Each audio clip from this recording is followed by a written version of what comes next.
Avec la douche froide de Guy Carlier. Bonjour Guy. Bonjour Guillaume, bonjour Julie, bonjour à tous. Vous vous interrogez, Guy, à une nouvelle expression à la mode.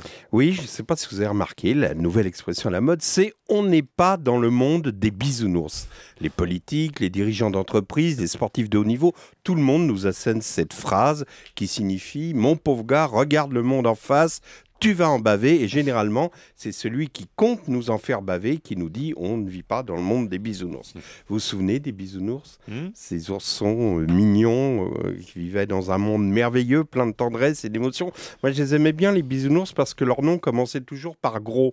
Et gros bisous, gros chéri, gros dodo. Dès qu'on prononce le mot bisounours, on se sent bien. Enfin, on se sent bien, sauf à Montréal, où on les appelle les calinours, oui, parce que bisoun, en argot québécois, ça signifie pénis. Alors, comme ours, ça signifie ours. Du coup, pour les Québécois, forcément, bisounours, ça a un côté zoophile du plus mauvais effet. On n'est pas dans le monde des bisounours en ce moment. Les hommes politiques adorent employer cette expression, ici même, à ce micro. Écoutez François Baroin, il y a quelques jours. Nous sommes c'est pas le pays des bisounours.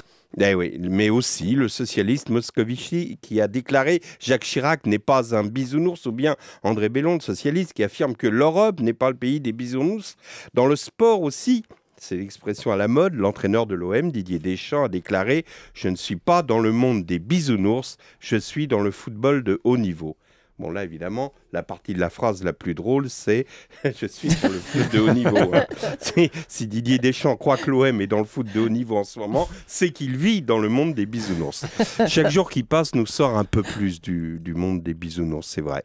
Tiens, dans le domaine de l'amour, on apprend que les Carambeux viennent de quitter le pays des bisounours, puisque Paris Match nous annonce ce matin, sur 6 pages, qu'ils vont divorcer, avec une photo double page d'Adriana assise près d'une fenêtre qui, nous dit la légende, attend Christian tel Pénélope.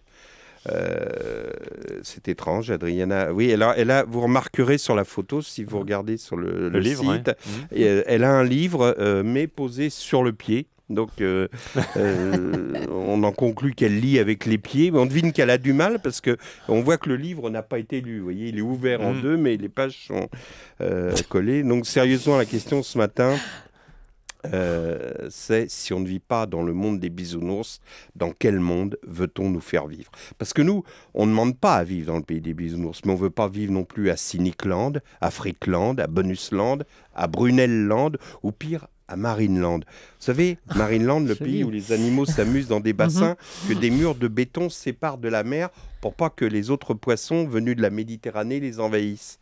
N'oubliez jamais qu'à Marineland, les dauphins sont entre eux, mais ils sont dressés et captifs.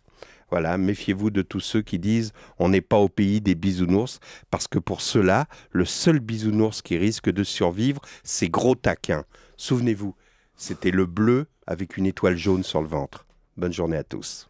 Oui, je veux être un bisou, j'en veux plein dans le cou à nounours, au doux comme de la mousse à bisounours, aimé comme tous Guy les Carlier, bisounours. avec le monde des bisounours dans la douche froide. Merci Guy.